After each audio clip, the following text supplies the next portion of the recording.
ಬುದ್ಧ ಬಸವ ಅಂಬೇಡ್ಕರ್ ಕ್ಷೇಮಾಭಿವೃದ್ಧಿ ಸಂಘದ ವತಿಯಿಂದ ಭೀಮನಕೆರೆ ಗ್ರಾಮದಲ್ಲಿ ಆಯೋಜಿಸಿದ್ದ ಅಂಬೇಡ್ಕರ್ ಜಯಂತಿ ಕಾರ್ಯಕ್ರಮದ ಉದ್ಘಾಟನೆ ನೆರವೇರಿಸಿ ಮಾತನಾಡಿದ ಅವರು, ವಕೀಲರು ಹಾಗೂ ಸಾಮಾಜಿಕ ಚಿಂತಕರಾದ ಎಸ್ ಪರಮೇಶ್ವರ್ ಮೌರ್ಯ ಮಾತನಾಡಿದರು. ಬಾಬಾ ಸಾಹೇಬ್ ಅಂಬೇಡ್ಕರ್ ಅವರು ಇಡೀ ಜಗತ್ತಿನಲ್ಲಿ ಪ್ರತಿನಿತ್ಯ ಅತಿ ಹೆಚ್ಚು ಪ್ರಶಂಸೆಗೆ ಒಳಗಾಗ್ತಾ ಇದ್ದಾರೆ. ಅಂಬೇಡ್ಕರ್ ಅವರು ನೀಡಿದ ಕೊಡುಗೆ ಒಂದು ಸಮುದಾಯಕ್ಕೆ ಸೀಮಿತವಾಗಿಲ್ಲ. ಅವರು ಸಂವಿಧಾನ ಭಾರತ ದೇಶದ ಪ್ರತಿಯೊಬ್ಬ ಪ್ರಜೆಯನ್ನ ದಾಸ್ಯದಿಂದ ವಿಮೋಚನೆ ಮಾಡಿದೆ. ಸಂವಿಧಾನದ ಅನುಚ್ಛೇದ 210ರಲ್ಲಿ ಅವರು ನೀಡಿದ ಶಿಕ್ಷಣ ಭಾರತ ದೇಶದ ಪ್ರತಿಯೊಬ್ಬ ಪ್ರಜೆಗಳನ್ನ ಅಭಿವೃದ್ಧಿಯ ಹೆಬ್ಬಾಗಿಲನ್ನ ತೆರೆಯುವಂತೆ ಮಾಡಿತು.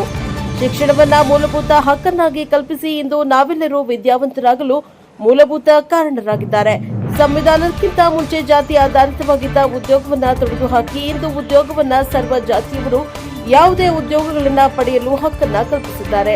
ಹಾಗೂ ಯಾವುದೇ ಜಾತಿ ಭೇದ, ಲಿಂಗಭೇದ, ಧರ್ಮಭೇದವಿಲ್ಲದೆ ಮತದಾನದ ಹಕ್ಕು ನೀಡುವುದರ ಮೂಲಕ ಪ್ರಜಾಪ್ರಭುತ್ವ ಜಾರಿ ಮಾಡಿದ್ರು. ಆ ಮೂಲಕ ಪ್ರತಿಯೊಬ್ಬರಿಗೂ ರಾಜಕೀಯ ಅಧಿಕಾರವನ್ನ ಮನೆ ಬಾಗಿಲಿಗೆ ತಲುಪಿಸಿದ್ರು. ವಿಶೇಷವಾಗಿ ಮಹಿಳೆಯರ ಪರವಾಗಿ ಕಾನೂನು ಮಾಡಿದ್ರು. ಕೇವಲ ಅಡುಗೆ ಮನೆಗೆ ಸೀಮಿತ ಮಾಡಿದ ಹೆಣ್ಣು ಮಕ್ಕಳನ್ನ ಸಂವಿಧಾನದಲ್ಲಿ ಅವಕಾಶ ಕಲ್ಪಿಸಿ ತೊಟ್ಟಿಲನ್ನ ತೂಗುವ ಕೈಗಳು ಇಡೀ ದೇಶದ ಆಡಳಿತವನ್ನ ತೂಗುತ್ತವೆ. ಹೆಣ್ಣು ಸಮಾಜದ ಕಣ್ಣು ಎನ್ನುವ ದಿವ್ಯ ಸಂದೇಶವನ್ನ ಹಕ್ಕಾಗಿ ನೀಡಿದ್ರು. ಈ ಕಾರಣಕ್ಕೆ ಇಂದು ಹೆಣ್ಣು ಮಕ್ಕಳು ಘನತೆ, ಗೌರವದಿಂದ, ಸ್ವಾಭಿಮಾನ, ಸ್ವಾವಲಂಬನೆಯಿಂದ ಬದುಕಲು ಸಾಧ್ಯವಾಗಿದೆ.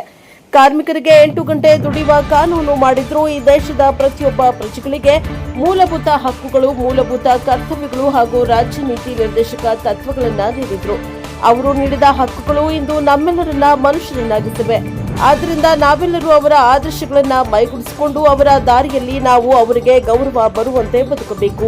ಹಾಗಾದಾಗ ಮಾತ್ರ ನಾವು ಮಾಡುವ ಜಯಂತಿಗಳಿಗೆ ಸಾರ್ಥಕ ಎಂದರು.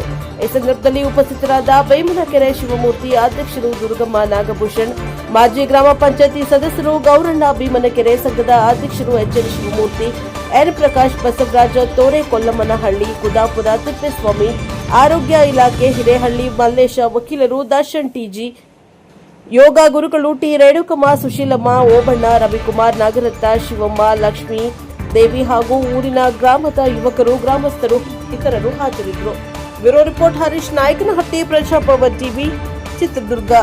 ಬಹುದೊಡ್ಡ ಚಳವಳಿಯನ್ನ ಮಾಡಿರ್ತಕ್ಕಂಥ ಸಂದರ್ಭ ಆದ್ರೆ ನಿಮ್ಮೂರಿಗೆ ಸಂಬಂಧಪಟ್ಟಂತ ಕೆರೆಯನ್ನ ಮುಟ್ಲಿಕ್ಕೆ ಯಾರಪ್ಪಣೆ ಇಲ್ಲ ಅಲ್ವಾ? ನೀವೇ ಮುಟ್ಬೇಕು, ನಿಮ್ಮ ಬೆಳೆನ ನೀವೇ ಬೆಳ್ಕೋಬೇಕು ಆ ನೀರಿನಿಂದ. ಅಂತ ಬಹುದೊಡ್ಡ ಇತಿಹಾಸ ಇರ್ತಕ್ಕಂಥ ಭೀಮನ ಕೆರೆ ನೋಡ್ರಿ. ಬಾಬಾ ಸಾಹೇಬ್ ಅಂಬೇಡ್ಕರ್ ಅವರ ಹೆಸರು ಕೂಡ ಆ ಕೆರೆಗೆ ತಳಕ ಹಾಕೊಂಡತ್ತೆ. ಆ ಕಾರಣಕ್ಕಾಗಿ ನಾವು ಬಹಳಷ್ಟು ಕಡೆ ನೋಡಿದ್ವಿ. ಆದ್ರೆ ನಮ್ಮ ಕಾಲೋನಿಗಳಿಗೆ ಹೊಂದ್ಕೊಂಡು ಎಲ್ಲೂ ಕೂಡ ಕೆರೆ ನಿರ್ಮಾಣ ಮಾಡಿಲ್ಲ. ಅದು ಒಂದು ಬಹುದೊಡ್ಡ ಇತಿಹಾಸ ಈ ಭೀಮಿನ ಕೆರೆಗಿದೆ. ಸೊ ಆದ್ರೆ ಬಹಳಷ್ಟು ಜನ ಇಲ್ಲಿ ನೀರಾವರಿಗಳನ್ನ ಮಾಡ್ಕೊಂಡಿದ್ರ, ಜಮೀನುಗಳನ್ನ ಹೊಂದ್ಕೊಂಡಿದ್ರ, ಆ ಬೆಳೀತಿರ ಬೆಳೆದ ಬೆಳೆಗೆ ಸರಿಯಾದ ರೀತಿಯ ದರ ಸಿಗದ ಕಾರಣಕ್ಕಾಗಿ ಇವತ್ತು ಬಹಳಷ್ಟು ಕಡೆ ಭೂಮಿಗಳನ್ನ ಬೀಳ್ಬಿಟ್ಟಿರ್ತಕ್ಕಂಥ ನಿದರ್ಶನ. ಆಮೇಲೆ ಎಲ್ಲೆಲ್ಲಿ ಬಹಳಷ್ಟು ಜನ ಒಂದು ಯುವಕ ಪಡೆ ಇದೆ. ಆ ಯುವಕ ಪಡೆ ಅಂದ್ರೆ ಬಹುತೇಕ ಈ ಗ್ರಾಮದಲ್ಲಿ ಆಯೋಜಕರು ಯುವಕರು ಇದ್ದಾರೆ.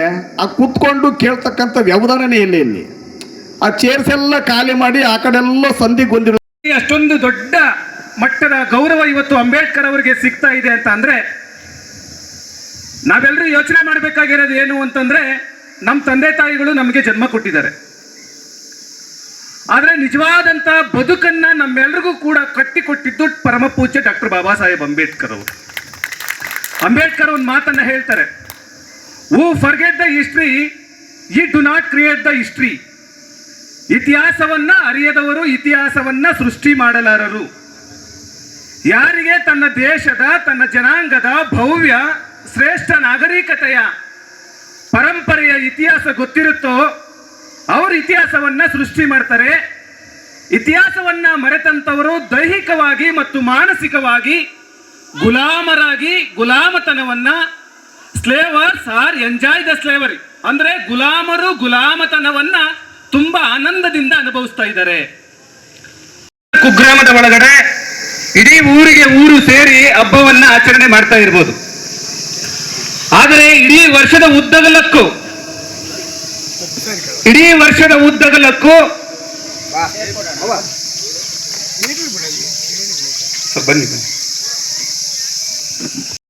ಬಾಬಾ ಸಾಹೇಬ್ ಅಂಬೇಡ್ಕರ್ ಅವರ ಮಾತು 21ನೇ ಶತಮಾನದ ನಾಗರಿಕತೆಯ ಉತ್ತುಂಗಕ್ಕೇರುತ್ತಿರುವ ಈ ಇವತ್ತಿಗೂ ಕೂಡ ಸತ್ಯ ಅನಿಸ್ತಾ ಇದೆ.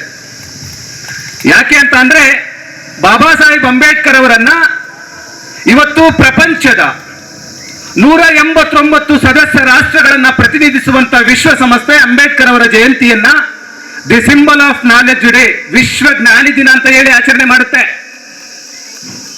ಅಷ್ಟೇ ಅಲ್ಲದೆ ಅಮೆರಿಕದಲ್ಲಿ ಒಂದು ಯೂನಿವರ್ಸಿಟಿ ಇದೆ, ಕೊಲಂಬಿಯಾ ಅಂತ ಹೇಳಿ, ಅಲ್ಲಿ ಒಂದು ರಿಸರ್ಚ್ ಅನ್ನ ಮಾಡ್ತಾರೆ. ನಾನು ಯಾಕೆ ಈ ಮಾತನ್ನ ಹೇಳ್ತಾ ಇದ್ದೀನಿ ಅಂತಂದ್ರೆ, ಅಂಬೇಡ್ಕರ್ ಅಂತಕ್ಕಂಥದ್ದು ಶುದ್ಧ ಜೇನುತುಪ್ಪ ಇದ್ದಾಗೆ. ಇದು ಕತ್ತೆಗಳಿಗೆ ಅರ್ಥ ಆಗೋದಿಲ್ಲ, ನಾಯಿಗಳಿಗೆ ಜೀರ್ಣ ಆಗೋದಿಲ್ಲ. ಜಾತಿಯ ಕಣ್ಣಿಂದ ನೋಡುವಂತ ಜಾತಿವಾದಿಗಳಿಗೆ ಬಾಬಾ ಸಾಹೇಬ್ ಅಂಬೇಡ್ಕರ್ ಅರ್ಥ ಆಗೋದಿಲ್ಲ. ಇವತ್ತು ಕೊಲಂಬಿಯಾ ಯೂನಿವರ್ಸಿಟಿ ಸ್ಥಾಪನೆಯಾಗಿ 300 ವರ್ಷ ಆಗಿರೋ ಕಾರಣಕ್ಕೆ ಒಂದು ರಿಸರ್ಚ್ ಅನ್ನ ಮಾಡ್ತಾರೆ, ಒಂದು ಸಂಶೋಧನೆಯನ್ನ ಮಾಡ್ತಾರೆ. ಅದರ ವಿಷಯವನ್ನು ಬಿಟ್ಟು ನಾನು ಬೇರೆ ಮಾತಾಡ್ತೀನಿ. ಬಂಧುಗಳೇ,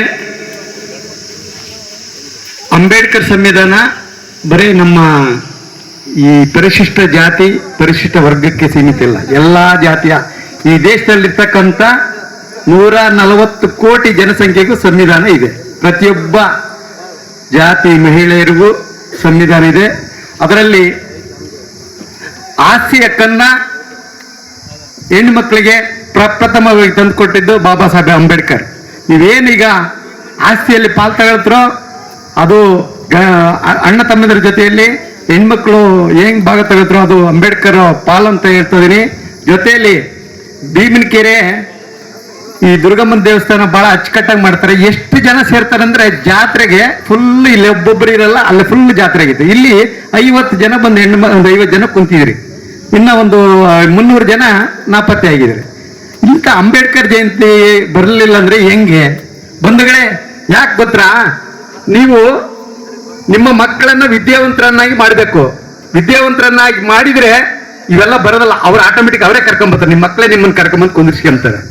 ದಯಮಾಡಿ ಅಂಬೇಡ್ಕರ್ ಕೊಟ್ಟ ಅಂಬೇಡ್ಕರ್ ಸಾಹೇಬ್ ಕೊಟ್ಟಂತ ಸಂವಿಧಾನವನ್ನು ಪ್ರತಿಯೊಬ್ಬರು ಅಳವಡಿಸ್ಕೋಬೇಕು. ಯಾಕಂದ್ರೆ ವಿದ್ಯಾವಂತರ ಮಕ್ಕಳು ವಿದ್ಯಾವಂತರ ಆಗೋದೇನು ದೊಡ್ಡದಲ್ಲ. ಈಗ ತಿಪ್ಪೇಸ್ವಾಮಿ ಆರೋಗ್ಯ ಇಲಾಖೆ, ಇವ್ರ ಮಕ್ಕಳು ಓದಿ ಓದೋದು ದೊಡ್ಡದಾಗಲ್ಲ, ಕೆಲಸ ತಗೊಳ್ಳೋದು ದೊಡ್ಡದಾಗಲ್ಲ. ಸಾಮಾನ್ಯ ಜನಗಳ ಮಕ್ಕಳು ಓದಿ ಕೆಲಸ ತಗೊಳ್ಳೋದು ದೊಡ್ಡ ಗುಣ. ಆಮೇಲೆ ಶಿವಮೂರ್ತಿ ಅಣ್ಣರು ಹೋರಾಟಗಾರರು, ಅವ್ರ ಮಕ್ಕಳಾದಾಗ ದೊಡ್ಡದಲ್ಲ, ಅವರೇ 4 ಕಡೆ ಓಡಾಡ್ತೀರ. ಆದ್ರೆ ನೀವು ಮನೆಯಲ್ಲಿರ್ತಕ್ಕಂಥ ಹೆಣ್ಮಕ್ಳು ನಿಮ್ಮ ಮಕ್ಕಳನ್ನ ಅಚ್ಚುಕಟ್ಟಾಗಿ ನೋಡ್ಕೋಬೇಕು.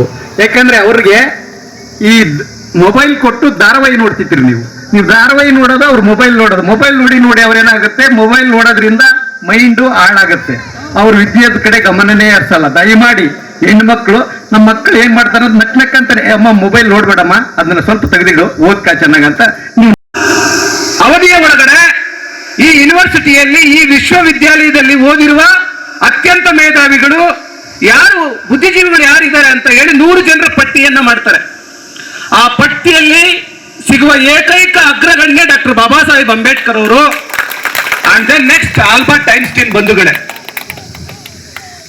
ಆಗಲ್ಲದೆ ಅಂಬೇಡ್ಕರ್ ಅವರನ್ನ ಪಾಶ್ಚಿಮಾತ್ಯ ಬೇರೆ ಬೇರೆ ದೇಶದ ಇತಿಹಾಸಕಾರರು ಏನಂತ ನೋಡ್ತಾರೆ ಅಂತಂದ್ರೆ, the architect of modern India, ನವ ಭಾರತದ ಶಿಲ್ಪಿ, ಆಧುನಿಕ ಭಾರತದ ನಿರ್ಮಾತೃ ಅಂತ ಕರೆದಿದ್ದಾರೆ ಅಂಬೇಡ್ಕರ್ ಅವರನ್ನ. ಯಾಕೆ ಒಂದು ಹೊಸ ಭಾರತವನ್ನ ಬಾಬಾ ಸಾಹೇಬ್ ಅಂಬೇಡ್ಕರ್ ಅವರು ಈ ದೇಶದಲ್ಲಿ ಕೊಟ್ಟಿದ್ದಾರೆ ಅಂತಂದ್ರೆ, ನಾನು ಆಗ್ಲೇ ಹೇಳಿದೆ, ನಮ್ಮ ತಂದೆ ತಾಯಿಗಳು ನಮಗೆ ಜನ್ಮ ಕೊಟ್ಟಿದ್ದಾರೆ, ಆದ್ರೆ ನಿಜವಾದ ಬದುಕನ್ನ ಕಟ್ಟಿಕೊಟ್ಟಿದ್ದು ಬಾಬಾ ಸಾಹೇಬ್ ಅಂಬೇಡ್ಕರ್ ಅವರು. ಇದು ಕೇವಲ ಒಂದು ಜಾತಿಗೆ ಬಾಬಾ ಸಾಹೇಬ್ ಅಂಬೇಡ್ಕರ್ ಕೊಟ್ಟಿಲ್ಲ. ಅಂಬೇಡ್ಕರ್ ಅವರು ಸಂವಿಧಾನವನ್ನ ಕೊಟ್ಟು ಒಂದು ಮಾತನ್ನ ಹೇಳಿದ್ದಾರೆ, ಯಾರಿಗೆ ಅನುಮಾನ ಇದೆಯೋ, ಯಾರಿಗೆ ಸಂಶಯ ಇದೆಯೋ, ಹೋಗಿ ಈ ದೇಶದ ಸಂವಿಧಾನವನ್ನು ಓದ್ಕೊಳ್ಳಿ. ನಾನು ಈ ದೇಶದ ಸಂವಿಧಾನವನ್ನ ಒಂದು ಜಾತಿಯ ಪರವಾಗಿ, ಒಂದು ಜನಾಂಗದ ಪರವಾಗಿ ಬರೆದಿಲ್ಲ. ಅನುಮಾನ ಇದ್ರೆ ಹೋಗಿ ಈ ದೇಶದ ಸಂವಿಧಾನವನ್ನು ಓದ್ಕೊಳ್ಳಿ. ಈ ದೇಶದ ಕಟ್ಟ ಕಡೆಯ ಪ್ರಜೆಯಿಂದ ಹಿಡ್ಕೊಂಡು ಉನ್ನತ ಸ್ಥಾನದಲ್ಲಿರ್ತಕ್ಕಂಥ ಎಲ್ಲರ ಪರವಾಗಿ all are equal before the law, ಕಾನೂನಿನ ಮುಂದೆ ನಾವೆಲ್ಲರೂ ಸರಿ ಸಮಾನರು ಎನ್ನುವಂತ ಶಕ್ತಿ ತಾಕತ್ತನ್ನ ಈ ದೇಶದ ಸಂವಿಧಾನದಲ್ಲಿ ಪ್ರತಿಯೊಬ್ಬರಿಗೂ ಕೂಡ ಕೊಟ್ಟಿದ್ದೀನಿ ಅಂತ ಹೇಳಿ ಎಚ್ಚರಿಕೆಯನ್ನ ಕೊಟ್ಟೋಗಿದ್ದಾರೆ. PUC ದಾಟವರೆಗೆ ಇಟ್ಕೊಳ್ಳಿ, ಆಮೇಲೆ ನೋಡಿ ಅವ್ರು ನಿಮಗೆ ಬುದ್ಧಿ ಹೇಳಿ ಒಳ್ಳೆ DC, AC, SP ಎಲ್ಲ ಆಗ್ತಾರೆ. ದಯಮಾಡಿ ನಮ್ಮ ಹಿರೇಳಿ ಗ್ರಾಮದಲ್ಲಿ 4 ಜನ MBBS ಮಾಡ್ತಾರೆ. ಯಾಕೆ? ಅದು ಮಾದರಿ ನಿಮ್ಮ ಹೆಣ್ಮಕ್ಳೇ 4 ಜನ. ಒಬ್ಬ ಆಶಾ ಕಾರ್ಯಕರ್ತರ ಮಗಳು MBBS ಮಾಡ್ತಾರೆ, ಒಬ್ಬ ಪ್ರೈವೇಟ್ ಕಾಲೇಜ್ P1 ಮಗಳು MBBS ಮಾಡ್ತಾರೆ. ಯಾಕೆ ಮಾಡ್ತಾರೆ? ಅವರು ಅಂಬೇಡ್ಕರ್ ಸಂವಿಧಾನನ ಅಳವಡಿಸ್ಕೊಂತಾರೆ. ನೀವು ಇದು ಮಾದರಿ ಗ್ರಾಮ, ಯಾವುದು ಭೀಮನಕೆರೆ ಇಡೀ ನಮ್ಮ ಜಿಲ್ಲೆಯಲ್ಲಿ ಎಲ್ಲಿಯೂ ಇಲ್ಲ ಈ ತರ ಸಿಸ್ಟಮ್ಮು. ಮನೆ ಎಲ್ಲ ಕಾಲೋನಿ ಮಿಕ್ಸ್ ಇದ್ದಾಗ ಸಪ್ರೇಟ್ ಇತ್ತು, ಅದೊಂಥರ ಮಾದಿಗಿರಟ್ಟೆ ಅಂತಾರೆ. ಇಲ್ಲಿ ಹಂಗಲ್ಲ, ಯಾರು ಮಾದಿಗಿರಟ್ಟೆ ಅಂತ ಕಂಡಿಡಿಯಕ್ಕೆ ಸಾಧ್ಯನೇ ಇಲ್ಲ. ನೀವು ಇದರಲ್ಲಿ ಚೆನ್ನಾಗಿದ್ರೆ, ದೇವಸ್ಥಾನದಲ್ಲಿ ಚೆನ್ನಾಗಿದ್ರೆ, ವಿದ್ಯಾಭ್ಯಾಸದಲ್ಲಿ ಹಿಂದುಳಿದ್ರು. ದಯಮಾಡಿ ಹೆಣ್ಮಕ್ಳು, ನೀವು ಗಂಡು ಮಕ್ಕಳು ಕೆಲ್ಸಕ್ಕೆ ಹೋಗಿ ಬಂದವರು ಇದಾಗಿರ್ತಾರೆ, ನೀವು ಹೆಣ್ಮಕ್ಳು ದಯಮಾಡಿ ಮಕ್ಕಳನ್ನ ಒಳ್ಳೆ ವಿದ್ಯೆ, ಬೇಕಂದ್ರೆ ಅಂಬೇಡ್ಕರ್ ಸಂವಿಧಾನದಿಂದ ಎಲ್ಲ ಸವಲತ್ತು ಫ್ರೀ ಇದೆ ನಿಮಗೆ. ಬಸ್ ಫ್ರೀ ಇದೆ, ವಿದ್ಯಾಭ್ಯಾಸ ಫ್ರೀ ಇದೆ, ಹಾಸ್ಟೆಲ್ ಫ್ರೀ ಇದೆ, ಎಲ್ಲನೂ ಫ್ರೀ. ನೀವು ಓದ್ಸಕ್ಕೆ ಏನಾಗುತ್ತೆ, ದಯಮಾಡಿ ಮೊನ್ನೆ ಒಂದು ಹೋದ ವರ್ಷ 15-20 ಜನ ಪೋಸ್ಟ್ ಆಫೀಸ್ ಜಾಬ್ ಆಗಿದ್ದಾರೆ. ಮಾದಿಗರು ಮಾದಿಗ ಹುಡುಗಿಯರು ಒಂದೇ ಊರಲ್ಲಿ, ಮಾದಿಗರ ಹಿರೇಹಳ್ಳಿಲಿ ಒಂದು 5 ಜನ KEBL ಅಪಾಯಿಂಟ್. ಅವರು ನಿಮ್ಮ ಕಡೆ ನಿಮ್ಮ ಹುಡುಗರು ಹೆಂಗ್ ಓದ್ತಾರೋ ಅದೇ ತರನೇ ಓದಿರೋರು. ಅವರು ಅಂಬೇಡ್ಕರ್ ಸಂವಿಧಾನ ಅಳವಡಿಸ್ಕೊಂಡ್ರು. ಅವರು ನೀವು ಮಕ್ಕಳಿಗೆ ಅದನ್ನ ಅಳವಡಿಸ್ಕೊಳ್ಳೋದು ಮಾಡಿಸಿ.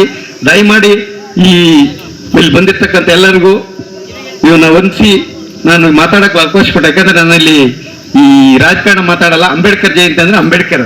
ನಾನು ಅಡ್ವೊಕೇಟ್ ಹಾಕಿ ನಂದೊಂದು ಇದನ್ನ ಹೇಳ್ತೀನಿ, ನನ್ನ ಪರ್ಸನಲ್.